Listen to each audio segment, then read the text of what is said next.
2 minutes till broadcast.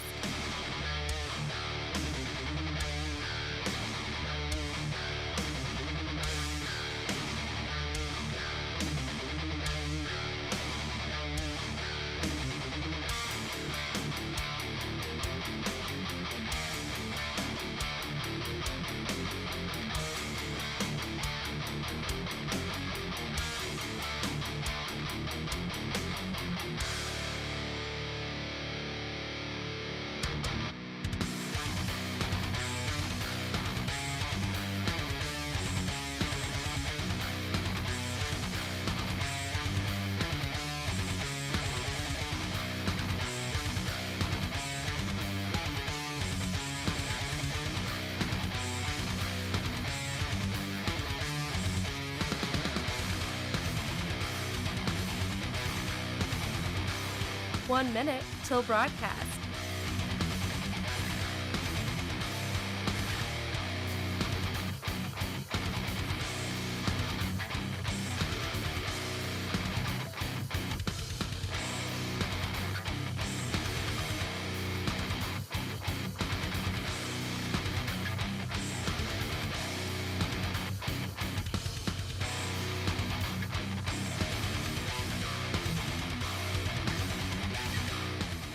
Near 71 degrees. It'll be a little bit breezy. Wind out of the south. 10 to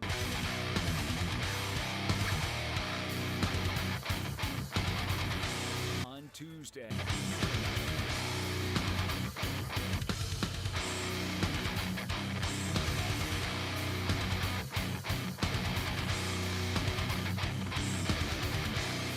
Five, 4, 3, 2, 1. Begin transmission.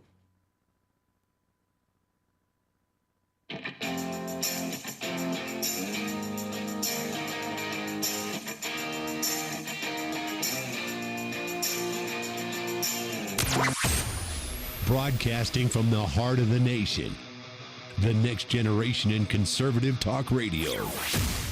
This is the Voice of Reason with Andy Hooser. Oh, yes, it is. Here we are, my friends. Welcome into it. Happy Monday for you. Your post-Easter Monday celebration. Hope everybody had a great holiday for you.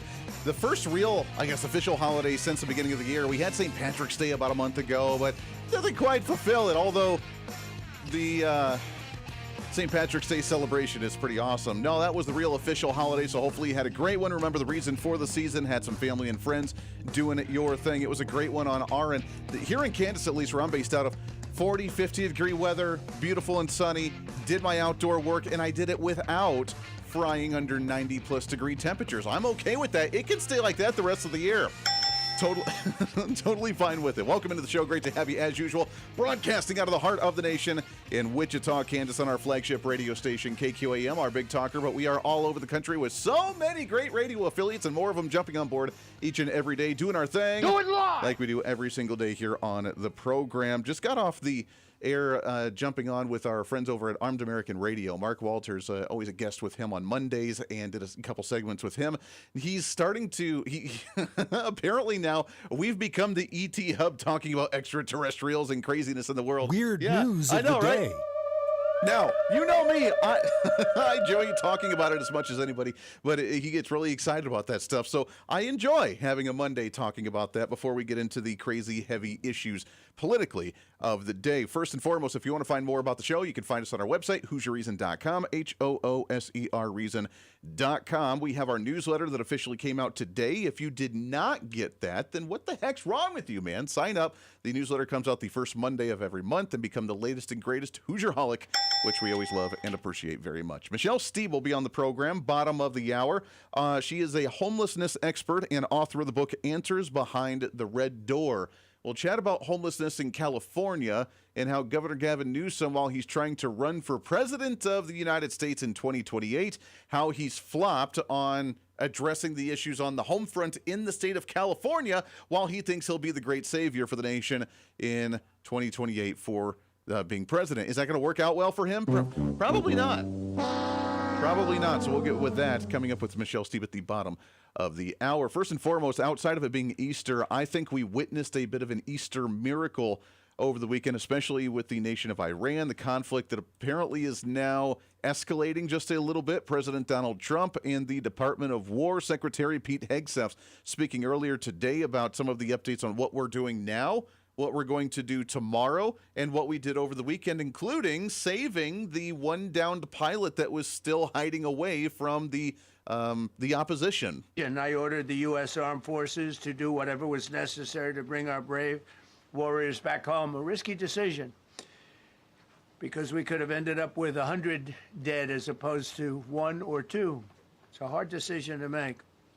But in the United States military, we leave no American behind. We don't do it. Yeah, so I can only imagine. Now, I was not part of the military. God bless everybody who's been part of the military, who's been overseas, who has served this country with pride, with the uniform on. I did not do that. I try to obviously serve in different ways by helping craft the minds of the youth of America and try and get us on the page for activism to make sure that we, what these individuals have sacrificed does not go in vain. That's the purpose of this program. That's what we try to do, is to educate, entertain, and then get you ready for activism across the nation. So I did not serve, but I can only imagine that if you are a veteran, if you've been overseas, if you've served in some action combat in some way, shape, or form, or even if you haven't, the idea of a president that says, hey, there's one person and we have a choice to make. Either we say, yeah, you know what, we're really not going to help out. We're really not going to do anything with them. We're not going to try and go save them. They're on their own. Sorry, it's too late, so sad, whatever.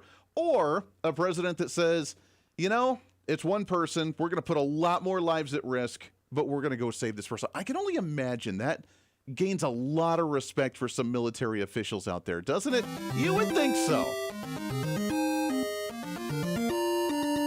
Look, I'm sure that that's kind of the motto for most of the military branches, is you don't, leave somebody behind and you go and save them. So allowing for the president to say, we're going to go in and get them and put others at risk to try and save that one person because every American soldier's life is valuable, I would think kind of boost the morale for a lot of these soldiers that are out there, even questioning whether we should be involved in Iran at all. I don't know, might help some of that morale for sure. But that was the positive side. No one got injured. We saved the person. We extracted them. All is well. All is good. Now we get to the craziness that's happening with the ongoing conflict. What's trending today? And I have to laugh at the tweet or the Truth Social that was posted by Donald Trump over the weekend, where apparently people aren't happy with it. I don't quite understand why, but that's just the way we roll. President Trump tweeting out over the weekend, Tuesday will be Power Plant Day and Bridge Day, all wrapped up into one in Iran. There will be nothing like it. Open the FCC unapproved word here straight, you crazy blankety blanks, or you'll be living in hell. Just watch. Praise be to Allah. Now, I posted that on my social media. There were a lot of angry people saying, how dare Donald Trump actually post something like that? And is he even Christian anymore? Because of the praise Allah. Which is really silly, because he just literally just acknowledged Holy Week for the last week for Easter and talked about Jesus. So that's kind of silly. And if you can't tell that he's mocking the other side right now, then I really don't know what to tell you, because obviously the tone that Donald Trump, first off, seems very frustrated with what's going on and is not waiting around any longer. This is a president who's tried to negotiate, who's tried to do everything he can to bring them to the table in a rational way, and they won't do it. Now, some say, again, we shouldn't have gotten involved in the first place. You can take that as you will. But the president who wants to watch people stop dying, who just wants to stop the death and stop the war around the world, who's had more than 8 different peace agreements around the world, is the guy saying, hey, he's trying to negotiate with a group that doesn't want to be negotiated with. And even he acknowledged that during his press conference today. Forewarning, there's a lot of bleeps in some of these audio clips we have today, because apparently Donald Trump is using expletives more so than usual. So I don't know if we can really broadcast a lot of his live events more on the radio any longer, because I don't know what's going to come out of his mouth. They're very good bull artists. That's why for 47 years they've been bull other presidents, and they haven't done the job. And people are living in hell. You live in that country, they're living in hell. No, I think that 47 years of this stuff is long enough. Yeah, so it is long enough, and we're tired of it, and he's done with it. But he recognizes this has been the big concern, right? Of why we've even asked the question, why do we continue to try and talk to him? Why are we having negotiations? The NATO right now is asking, we need to bring people back to the table. We need to open up the Strait of Hormuz. We need to get people to talk again and have this ceasefire or this peace agreement. And I think Donald Trump's hit the point in finally getting to the recognition, which he probably knew to some degree, but was trying to give him every opportunity possible. You know, the CYA moment of, hey, I'm going to give these guys every opportunity that they can to walk away, to acknowledge defeat, to recognize that we are far superior, which we've shown time and time again, to finally acknowledge that they're going to give up, throw in the red flag or the white flag and be done. And they haven't done it. And Donald Trump's starting to recognize that you just can't with these individuals. So we're doing their excursion today and tomorrow. According to Pete Hegseth, this is what we get to look forward to. Per the president's direction, today will be the largest volume of strikes since day one of this operation. Tomorrow, even more than today. And then Iran has a choice. Choose wisely, because this president does not play around. You can ask Soleimani, you can ask Maduro, you can ask Khomeini. All right, so we don't want to be fooling around. We don't want to play games. We want to get in, we want to get done, and we want to get out of there. I still say the only way when they ask what's the absolute objective is to get rid of this regime entirely and let the Persian non-Muslim population come up with a new leader. And until that's done, I don't see anything changing, because even if there's one person left in this regime, then that one person is going to continue to taunt, is going to continue to threat, is going to continue to promote this agenda that we went in there for the sole purpose of, to say we're not playing around and we're not doing this any longer. To me, that is the objective, not to be the empire that's replacing the regime with who we want to, but allowing the people there to take the country back and do the regime change that they want to. And I think there's a distinct difference, and I think that's what we have to be very clear on what we're doing. Negotiation does not change that. Because if you're negotiating, that means you're still talking to the people that are still in power. And that's not going to work. That's not going to be good enough. That's not going to solve anything whatsoever. We may have pushed them back a couple years or a decade or so in advocating for their technological upgrades and their nuclear powers and their nuclear ambitions, but that doesn't solve anything. It just continues on doing the same thing. So until we do the complete regime change, no conversation, no negotiation, no talk, just obliterate and be done and walk away and let the Iranians do their thing, it's not going to work. It's not going to work. There was a post from NATO and from those that are NATO supporters over the weekend that said, wait a second, the Strait of Hormuz was open prior to this conflict, and now NATO wants to have this negotiation, have this peace talk, sit down at the table and try to bring a ceasefire so we can open up the Strait of Hormuz, because it was open prior to this conflict, now it's not. So all of the economic impact and all of the oil and all the gas prices are all Donald Trump's fault because he decided to ruffle the feathers when you should have let them lie, right? That's what they're saying. And it goes into a conversation we had on our big program this past weekend. I ask you the simple question, are you comfortable in sitting in comfort while you don't want to rock the boat, you don't want your lives to be changed in any way, shape, or form, and allow corruption to continue just because you don't want your daily life to be impacted? Or are you okay having it temporarily disrupted and being uncomfortable like $4 gallons of gas that we saw during the Biden administration, not during Trump 1.0, but during the Biden administration? Are you okay with that temporarily to solve the corruption, to get rid of a threat to the United States, to where when it comes back, it could actually be lower than what it was prior to the record low prices that we saw under the Trump administration? And I guess that's a question for each individual out there, is where our level of complacency actually is. Are we complacent in the fact that, well, we know there's corruption going on, we know there's bad people doing bad things, we know that there's threats out there, and the people that hate us, that call for our death every day, are the ones that apparently dictate the vast majority of the oil industry with how much goes through that strait right now, that we're okay with people that hate the United States, that we pay those people that hate the United States to continue to use their ports and their straits and their region in order to keep gases low, for us to be complacent? Or do we say, you know what? We're finally had enough of it. We're going to hit the reset button and do something a little bit different. And I guess that comes down to each individual decision on what's okay. Now, should this be a long-term conflict? Obviously, no. Donald Trump doesn't want it to be a conflict or a long-term conflict. Pete Hegseth doesn't want it to be a long-term conflict. But at what point do we say enough's enough and we're going to change something and make it different? As we've said before, Iran right now is kind of the last central hub of terror in the Middle East. Everybody else has been pretty much de-radicalized. They may have some Arab beliefs, they may have some Muslim beliefs, they may be, a version of a Muslim Brotherhood. Egypt, for example, where they've kind of gotten rid of the Muslim Brotherhood. They did, but they didn't. They're not radicalized. They're very friendly with the United States right now. They're even friendly with Israel, but they still have Muslims running the country. That's the type of mentality that most of the Middle East is at right now. Iran's the last one that says, you know what, we're going to give the entire world a double-barreled middle finger. We're only going to work with the nation of China. We're only going to work with the nation of Russia, and we're going to try and taunt Israel. We're going to throw bombs at them every time we can, and we're going to threaten the United States and call for their death. And once that's gone, I really think we're going to see a happier, more peaceful world out there, because most other nations, not all, but most other nations might be able to actually get along and find some common ground and actually be peaceful.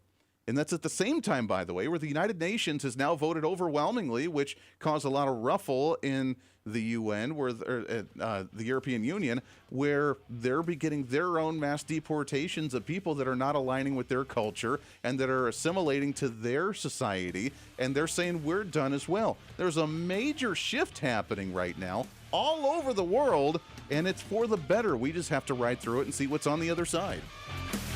This is the Voice of Reason with Andy Hooser. When America builds, the world follows. Our energy powered the 20th century. We've set the standard for generations, and we never waited for permission. But now, we're being held back. Outdated rules, endless delays. Without permitting reform, Washington's red tape is slowing us down while other nations race ahead. It doesn't have to be this way. We can clear the way for energy that's affordable, reliable, and built right here. Because what's built here is felt here. Lower costs, more jobs, stronger communities. That's what permitting reform makes possible. Energy didn't just shape our country, it powered the American dream. And with our innovation, we can lead the 21st century. Congress has a choice. Build America's energy future or risk falling behind. Tell Congress, pass permitting reform now.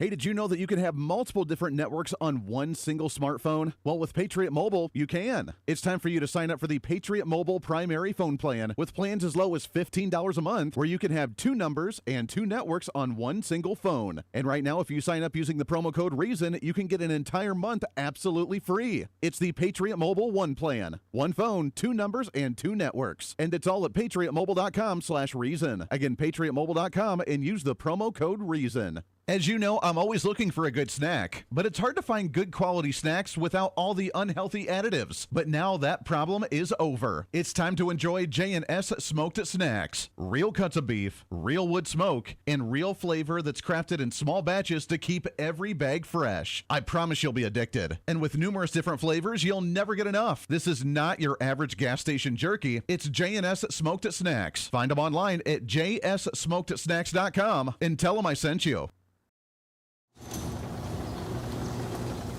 What fuels the freedom to dream bigger?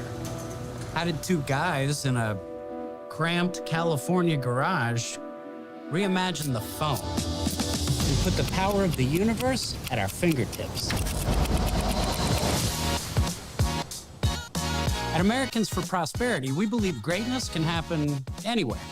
We just need freedom and the opportunity to make it real. But today, with a rigid system stifling progress, limiting creativity, and holding us back. That's why at AFP, we offer solutions that tackle the most critical challenges facing our country, so there's nothing standing in the way of America's next breakthrough. Because what we build today doesn't just shape the future, it defines it. How will you be defined? Take your first step today with Americans for Prosperity. When you choose Patriot Mobile, you're not just picking a wireless provider. You're choosing a company that shares your values. It's easy to switch, and you can keep your number, your phone, and most importantly, your values.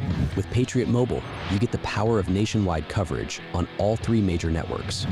That means wherever life takes you, we've got you covered on the same reliable networks you already know and trust. And when you need us, we're here for you right here at home. Our customer service is 100% US-based because we believe that support should come from people who understand you and your values. At Patriot Mobile, you're not just another call, you're a priority. In today's world, where you spend your money matters more than ever, every dollar is a vote for the kind of future you want to build. Join the thousands of Americans making a difference with every call, every text, and every connection. Choose a company that shares your values. Choose Patriot Mobile. Switch today and get 1 month of service absolutely free by going to patriotmobile.com/reason.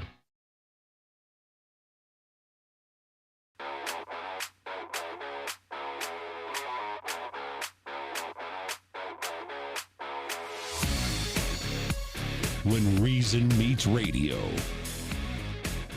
This is the voice of reason with Andy Hooser. All right, welcome back into the program. Great to have you here today for a Monday. Setting that tone, we're going to carpe diem all over this place, if you know what I mean.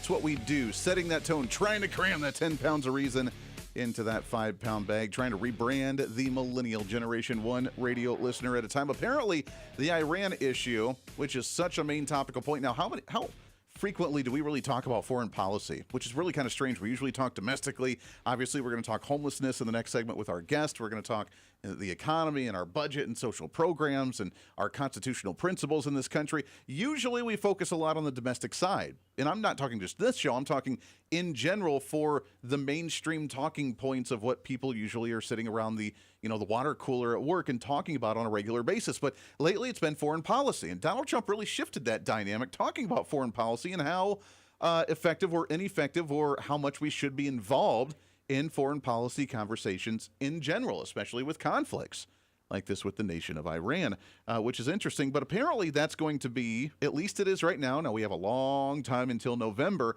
but the conversation about Iran, the operation, whether it's working or not, is the main focal point, at least right now, to curb people's opinions on Republican or Democrat for election season.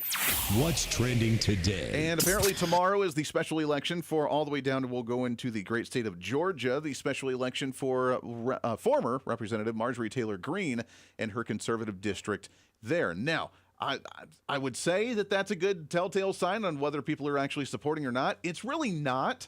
As much as the New York Times would like to try and play that off and try and hype up the Democrat as much as possible, if conservative red district that was representing Marjorie Taylor Greene is up for election, I highly doubt there's going to be a Democrat that runs in there that can win, although they would, if they're going to, find the most moderate Democrat that you possibly can, and that's apparently at least how they've portrayed this individual to be.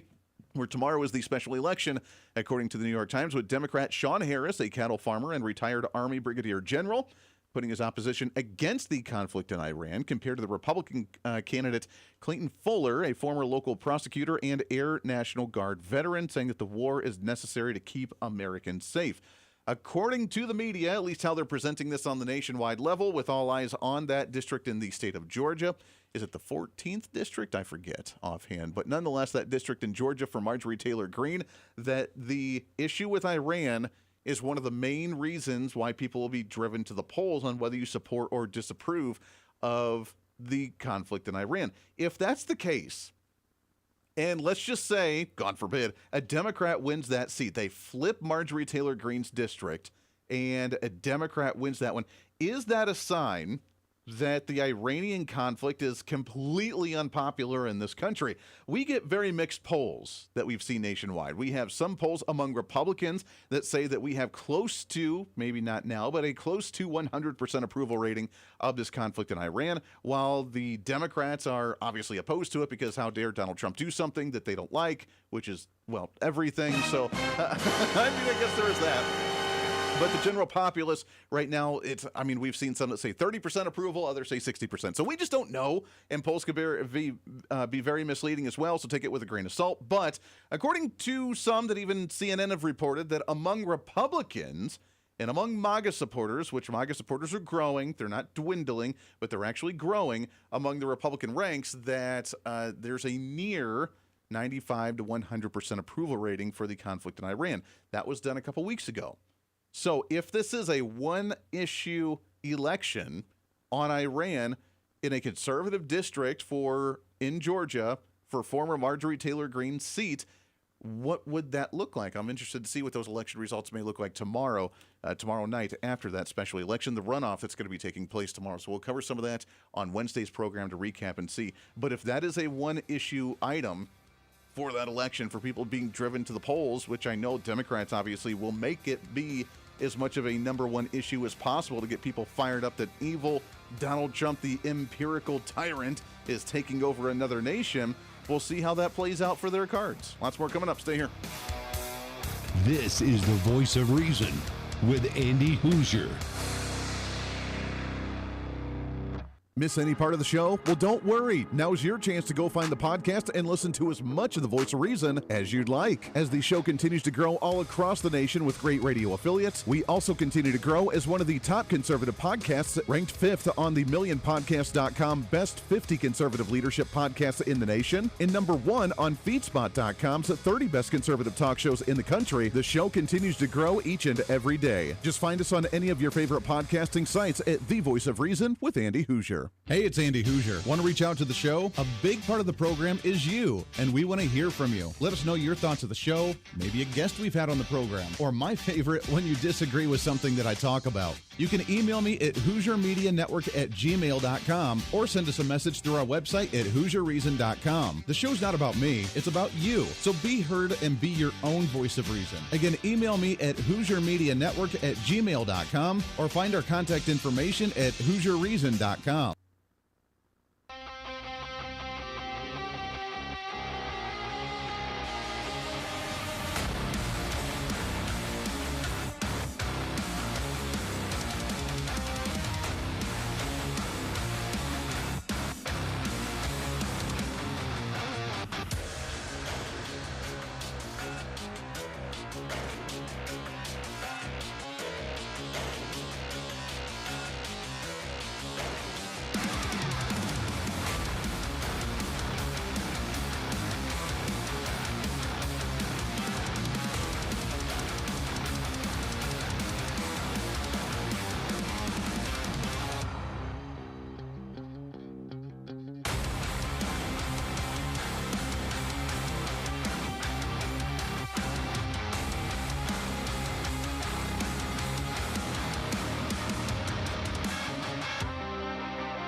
truth, reason, and common sense.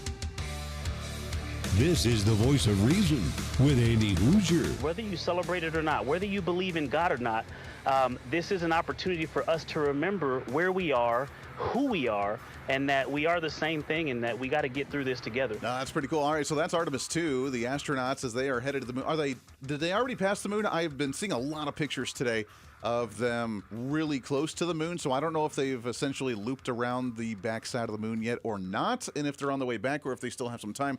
I know it's supposed to be a 10-day trip. They left on, Wednesday last week? Yeah, April 1st is when they essentially launched, so we are day number 5 of 7 of 10 days, so we got a few more until this weekend, which would be really kind of neat. But while they were there during Easter, I find that really cool, breaking the record for the farthest mankind has ever gone away from the Earth, going to the backside of the moon, looping around. I was waiting for the pictures of the lighted up base, military base, ET base civilization with lights on the backside of the moon, right? I was ready for it. But have not seen those yet. They've coincidentally kept those out of the site of many of those photos. So we'll keep an eye out and share those around when you can find them. You can find more information on us. And if I do share those out, you can find us on our social media at Hooser Reason. Again, HOOSER Reason and HooserReason.com. All right, that being said, let's shift gears a little bit, shall we? What's trending today? Let's bring it back more to the terrestrial and on the domestic front here in the United States. I want to go out to the state of California for a moment as we talk about Gavin Newsom running for president of the United States, the homeless issue, and all the struggles they're having in California. We've had some of the independent governor's candidates on the show. President Donald Trump over the weekend announcing his endorsement of a candidate as well. But what's the state of the state in California right now? To talk about that, really happy to have back on the program. Let's go to the Hoosier Media Hotline. As she is a homelessness expert and author of the book Answers Behind the Red Door. Michelle Steeb on the line with us here. Michelle, how are you, my friend? I am doing well, and I'm really glad to be back with y'all. Yeah, it is great to have you. I guess, maybe there's a homeless population on the moon. We're not quite sure yet, right? We need to figure that one out.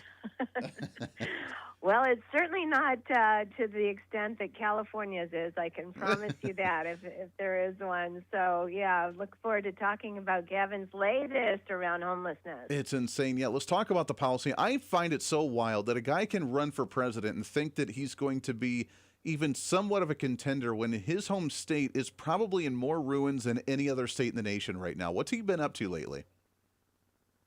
Well, you're right. The state of California right now is home to 1/3 of the nation's unsheltered population. Gavin's leadership, since he's been in office since 2017, California, the homeless population in California overall has risen by 40%. Despite a well over 300% increase in spending. I'm sure many of your listeners have seen the audit reports, both at the state level and at independent, local jurisdiction levels that say all this money has been spent. The last one, 2024, was $24 billion, but it can't be accounted for, right? There's no outcomes. There's no tracking of outcomes. And so Gavin, his latest, he's the one who, as mayor of San Francisco and then as governor of California, promised, it was his top priority repeatedly, promised to end it, and clearly he hasn't done it. In fact, one thing I want to point out is in 2021, he said he would end family homelessness in 5 years. And today, the number of family members in California who are homeless are nearly 26,000, and that's a gross undercount. And I won't go into why, but nonetheless, he has not been held accountable, and has failed to meet his promises, and now he is taking to blaming local jurisdictions, saying that it's up to them. He's given them all the tools, all the money. And if there's a failure in California, it's their fault. Wow, pass off the blame. I mean, that sounds definitely like him, but just say, sorry, local community, but you're the problem now because I just threw a bunch of money at it and expected the issue to be resolved. Although, when the President Xi came in from China, then he was sure able to clean up the homelessness right out of the gate, like within a week or two, wasn't he? He was, and then a couple of weeks later, it went right back to where it was before. So, They know how to do it. They are not doing it for, I really don't understand the reasons. I can't get into that head. But I will say, one thing that really helps you understand it's definitely a lack of ability to execute, but there's evil behind it too. And the reason I know that is because last year there was some legislation in California that would have set aside 10% of homelessness funding for sober living environments. And let me step back and say, California's policy, ever since Gavin Newsom's been in office, is a policy called Housing First that was promised to end homelessness in a decade at the federal level. California, in 2013, they made that promise. California was the only state in the nation to fully adopt Housing First. And this policy is we give people keys to an apartment, and we don't require anything of them. We don't require them to be sober. We don't require them to work ever. We don't require them to engage in treatment. And it's really what I call a form of laissez-faire neglect, right? Just let them be, let them make these choices. Right. And so fast forward to last year, legislation, that set aside 10% of homeless funding for sober living environments, he vetoed it. Wow. He vetoed it. Housing First has been such a massive failure all over the United States, but in California in particular, with a 40% increase, and he vetoed that legislation. It's evil. That is evil. That's insane. And I wanted to ask you that. I know that there's a lot of factors, obviously, that would lead to someone to be homeless, from mental health issues to the drug and consumption issues, and then to the housing market and the economy and busting of certain industries and that sort of thing. But on a ratio of all of these factors, you're saying that a lot of the drug and mental health issues probably top the majority of why there's so many people that are homeless out there. Yeah, so in the street homeless population, the data is somewhere around 78 to 80% are struggling with mental illness and or addiction. I can tell you, I ran Northern California's largest program for homeless women and children for 13 years. So that's women and children that were sheltered. 78% of our women and children, struggled with addiction. 70% domestic violence. There's a lot of 65% criminal histories. So it's even though that data, the 80% data is as it relates to the street homeless population, mental illness and addiction run very, very high in the population overall. It's really unfortunate. We're talking with Michelle Stieb, author of the book Answers Behind the Red Door, which you can find on Amazon, also her website, and a heck of a lot more as a homelessness expert. It's really unfortunate. Here in Wichita, and I know the middle part of the country, we see a lot of communities that are trying to address the homeless population. We have, at least, and I got to give her credit, we have a Mayor, Lily Wu, here in the city of Wichita, fantastic mayor, and she's really focused on trying to work closely with private organizations, with nonprofit organizations, to say this is not just a governmental issue where we need to be spending a whole bunch of taxpayer money on it. We need to assist these nonprofits, assist the private entities to try and deal with this on their own and give assistance what we can as a governmental institution, but allow them to kind of take the reins on this kind of problem. Obviously, knowing California, that's probably not happening a whole lot, but would that solve a lot of this issue, do you think? Well, the private sector, that's an interesting, I very much believe the private sector needs to be involved. When I started my program back in 2000, with my program back in 2006, we were about 85% government funded. And when I left 13 years later, that same government contract represented 10% of our funding. I really brought in a lot of private sector partners to help as volunteers, as funders. But what's really missing, in my opinion, and that was another component I brought in as well, is the faith-based community. So back 30 years ago, if you remember, I'm assuming you're around the age I am, so we were alive then, maybe not in the business we're in, but back then the faith-based community held the reins for homelessness services, right? They were the lead player in a local community when someone became homeless, and over the last 20 to 30 years, the federal government has slowly crept in and become the largest funder of homelessness, and as well, because they're the largest funder of homelessness, the policymaker, the predominant policymaker. So what we have missing, what we used to have leading the effort, is the faith-based community, and President Trump has issued an executive order on reforming our nation's approach to homelessness, and he has called out the need for reintegrating the faith-based community, not just them as partners, but their values as well, in helping people achieve their full potential. Right now, all we're doing is helping them get keys to house, and that's been a massive failure. No, of course not. Yeah, and I think that I think there's a trend that as we focus more so on the public sector to deal with this issue, it's almost like the parents that just said, "Hey, public education system, raise my kid for me because I don't want to have the tough conversations with them." So the school's going to do it, and now we wonder why kids are out of control and why they believe in so many crazy things and so on and so forth. That we've pawned off the responsibility to the public sector when that's not where it was supposed to be. So the private entities, the nonprofit entities, like you said, the religious entities, I think is where a lot of this conversation needs to come back to, and we could probably start seeing a lot better response on this one. Michelle, hang on the line. We got to take a hard break here. It is Michelle Steeb. You can find her book, Answers Behind the Red Door, Battling the Homeless Epidemic. When we come back, I want to talk more about some of these fixes, what we can do, especially for California. Now that we have an addiction problem, how do we address that? It's almost like you have to address one issue to fix another issue, to fix another issue, and so goes the rabbit hole of the failures of progressive policy. Back after this. This is the Voice of Reason with Andy Hooser. When you choose Patriot Mobile, you're not just picking a wireless provider. You're choosing a company that shares your values. It's easy to switch, and you can keep your number, your phone, and most importantly, your values. With Patriot Mobile, you get the power of nationwide coverage on all 3 major networks. That means wherever life takes you, we've got you covered on the same reliable networks you already know and trust. And when you need us, we're here for you right here at home. Our customer service is 100% US-based because we believe that support should come from people who understand you and your values. At Patriot Mobile, you're not just another call, you're a priority. In today's world, where you spend your money matters more than ever, every dollar is a vote for the kind of future you want to build. Join the thousands of Americans making a difference with every call, every text, and every connection.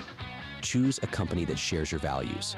Choose Patriot Mobile. Switch today and get 1 month of service absolutely free by going to patriotmobile.com/reason. Hey, it's Andy Hooser with the Voice of Reason. Fighting for conservative principles seems more difficult all the time. The progressive left finds new and creative ways to limit freedom, abuse power, and trample the Constitution each and every day. That's why we need the knowledge, resources, and common sense to push back. And that's where we can help. Head to our website at HooserReason.com. There you can find our latest blog discussing topical issues of the day. Let us know your thoughts on current events with different surveys and chat rooms. And keep track of what I might be doing or where I may be speaking. Plus, when you head to the website, you can always get great deals and different offers from all of our great radio partners. Finally, if you want more of the show, you can find our podcasts with all of our great episodes and your favorite guests. And make sure to check out the latest Voice of Reason infomercials and maybe some other special content. And it's all because of you being part of the Hoosier-holic family. Let's continue to fight for conservative common sense principles together by going to HooserReason.com. Why? Because it's kind of the reasonable thing to do. What fuels the freedom to dream bigger? Our country's greatest breakthroughs were born from bold ideas and the ability to take one small step forward. At Americans for Prosperity, freedom and opportunity find their defenders. Because our country's next giant leap is just around the corner.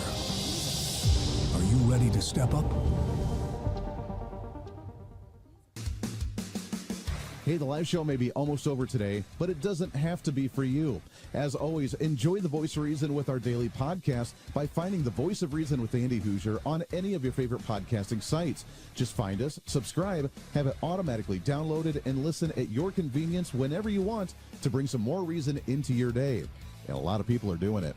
Also, you can always find the video of the show, along with articles, additional commentary, and maybe a few sarcastic remarks by following us on our social media. Stay up to date with everything going on with the show, including upcoming guests, breaking news stories, interesting articles, and maybe some memes. Help us in the ongoing battle with censorship and shadow banning from social media by following us on the social media at Hooser Reason on all of our social media sites. For all the social media links, podcast links, contact information, or just general information of the show, go to our website at HooserReason.com. There you can listen live every day, read our latest monthly blog, find our radio affiliate list, or even listen to our latest infomercials and special content. Plus, you can always reach out to the program by sending me a message on social media, emailing us at HooserMediaNetwork@gmail.com, or sending an email through our website at HooserReason.com. Whether it's content on the show, whether it's a guest that you've liked or disliked, or whether you want to disagree with me, and disagreement's always appreciated. While you're there, make sure to sign up for our monthly newsletter. Each month, you'll get the latest update on the show, updates from the Hooser Media Network, and our latest blog discussing topical issues of the day. Finally, if you want to help support the show, become a member of our Patreon site and help us fight for the cause of truth, reason, and common sense every day, and get more of the same by becoming the ultimate Hoosierholic. Get additional interviews that sometimes we don't always get to air on the radio. Hear our special segments or even our infomercials before anyone else, and have a chance to chat with other great Hoosierholics from all over. By becoming a Patreon subscriber, you're not only helping the fight for conservative values, you're helping us get more content and information out through the Hooser Media Network. Find out more information online at HooserReason.com. Lastly, follow and support all of our partners with the show. The Voice of Reason has been growing more and more every year, and it's because of so many great partners helping us get the message out to you. From show partners to local radio affiliates in your area to streaming sites, podcasting sites, and more, we have so many supporters and listeners now than ever before, and we want to thank you. It's time to bring back common sense, and we do it right here every day with the Voice of Reason.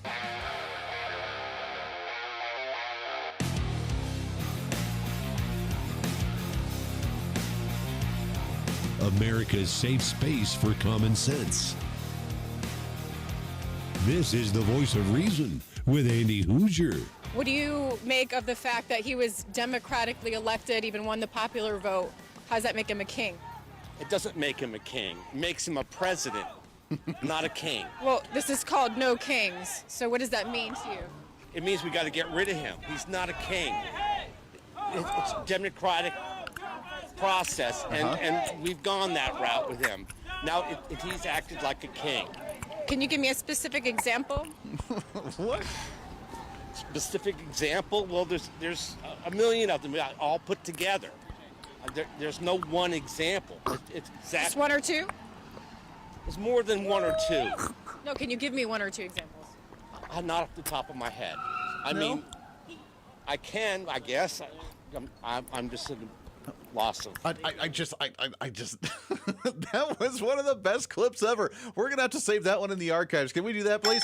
So no, he's not a king because he was democratically elected. That makes him not a king. All right, so why are you protesting at a no kings protest? Well, because he's turned into a king and we have to remove him, even though he was democratically elected by the majority of not just the Electoral College, but the popular vote that he won as well makes him not a king. But now we've tried to remove him physically because we don't like him, so therefore we're going to protest him being a king because he's not a king, and I can't give you any examples because there's so many examples I just can't give you one. Yeah, well done, guys. Well done, guys. All right. In the great words of Senator John Kennedy, one thing you need to do to make your party better? I'd tell them, look, you just got to try harder not to suck. I think that's great messaging that we need to have today, and it comes with policy as well. Right, Michelle? I mean, look, if we're going to talk about homelessness or any economic policy, anything, you probably got to do a little bit better than that, right? Yeah, Gavin Newsom needs to try a lot harder not to suck. That is very true. Let's talk about now, because now we not only have, like you said, a homeless population in a problem in California. We now have an addiction and an opioid and a whole consumption issue that we have now too. So now we're not just dealing with one problem; we're dealing with multiple problems, but mainly two major problems.